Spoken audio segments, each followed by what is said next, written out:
In Tech Watch, former President Trump still has a chance to get back on Facebook. The social media giant's Oversight board upheld Mr. Trump's suspension after the Capitol riots, but members also said his indefinite restriction was not appropriate.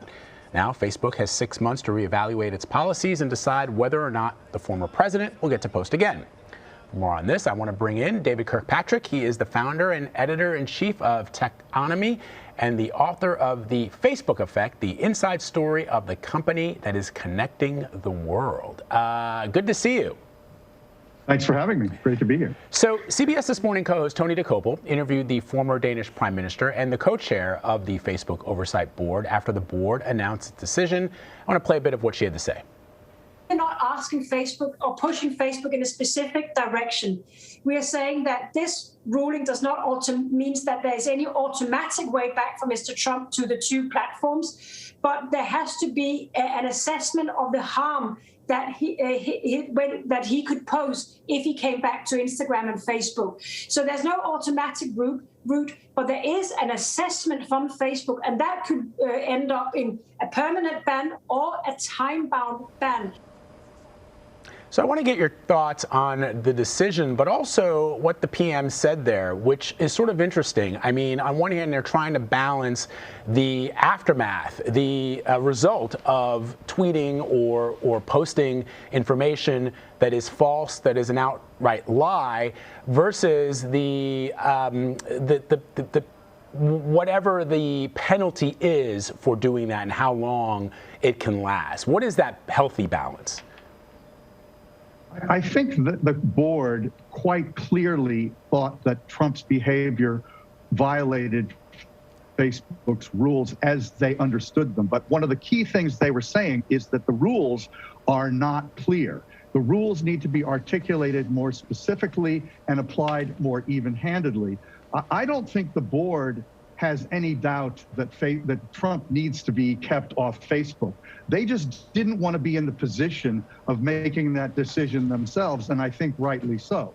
Facebook has had a long history of being sort of waffling and being a little weaselly about who they enforce their rules against and what the rules actually are, and they change them frequently. They don't communicate them clearly. The board is basically saying, hey, you've got to let people know what the rules are, and you've got to enforce them even-handedly and clearly. I believe ultimately that will result in Trump staying off Facebook, by the way. Oh, that's interesting. Okay, I want to remember that prediction. This board is supposed to be completely independent, and completely independent. And Facebook says it will abide by whatever decision the board makes. But there have been, some concerns. The board's financed by Facebook, but also I think even more than that, it's kind of the little things. Obviously, Facebook picks who's going to be on the board. We also kind of learned that, only certain cases rise to the level of the board's consideration, and Facebook sort of gives them an idea of what elements of each case they should consider, how they should sort of look at this case. And then we heard that the Oversight Board said that Facebook refused to answer some of their questions, including a question about how the newsfeed and algorithm affected the visibility and the reach of posts. Yes. What does that tell you? It tells you that this is not actually the Facebook Supreme Court. This is a body that was really set up by Zuckerberg and company as a little bit of a fig leaf. But I think what they're finding is the board is feistier and more thoughtful and independent than they really had hoped. And it's pushing back against the company's vagueness and, as I say, tendency to waffle. So it shocked me, frankly, that the board would have asked for facts that Facebook refused to share.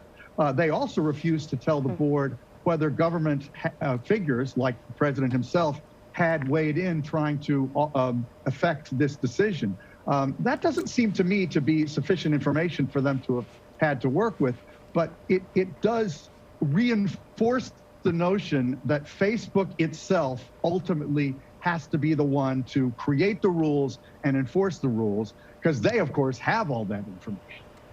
But can I pull back just a bit and just talk about Facebook as a company. I mean, at this point, David, is it true that Facebook is so powerful, Mark Zuckerberg is so powerful that essentially Facebook is almost like a sovereign state, that, billions of people, around the world depend on it.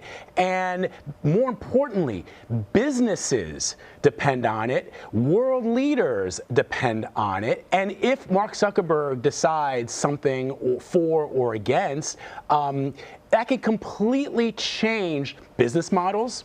Right? They can change business models of journalism, of media companies. It can change the way world leaders interact with the people. And should we be and so the question becomes, are we at the point in this country specifically, and this is not a screed about, capitalism or not, but are we at the point in this country where essentially for these decisions that have far-flung effects, that we are comfortable with executives that run a corporation, having that kind of authority and that kind of power?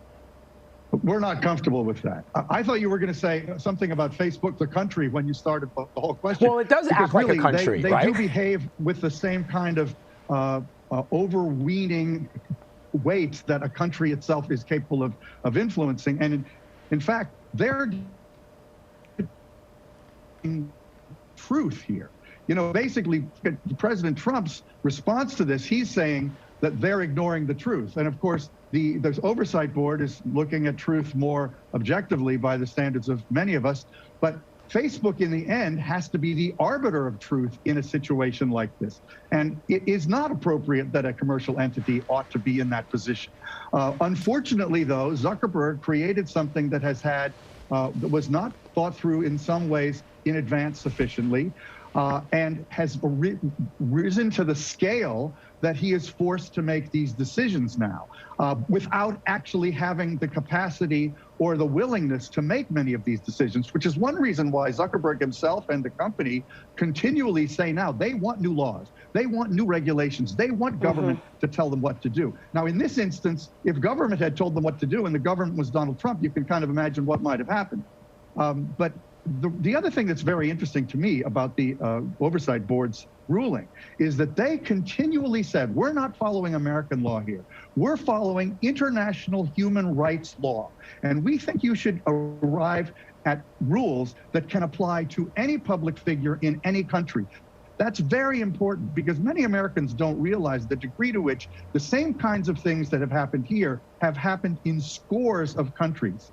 There are deceptive, dishonest, and manipulative leaders all over the world, whether it's in Brazil or Turkey or the Philippines or plenty of other places, Hungary, countries where the leaders have risen up using these social tools, and particularly Facebook, very aggressively, lied, often incited violence. And Facebook, in many cases, has done virtually nothing.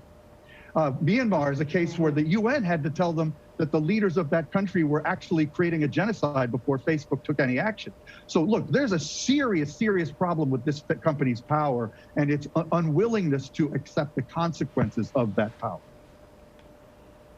Yeah, and I would point out that one of the more controversial decisions by the board had to do with a posting in Myanmar that disparaged the psychology of Muslims, and the board ruled that it should not have been taken down.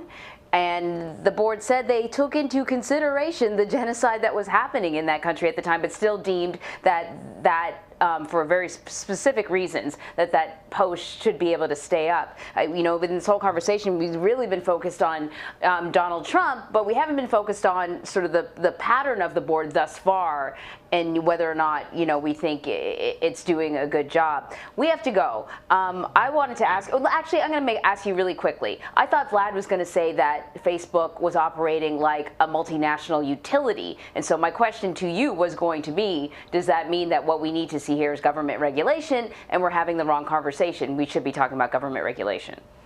Well, we are going to get government regulation. We need government regulation. Even the company wants it, although I think when they say they want it, they aren't really prepared for what they're likely to get, because it is inevitable and necessary that governments define the terms for these global platforms, not just Facebook, but also Google, Amazon, Apple, etc.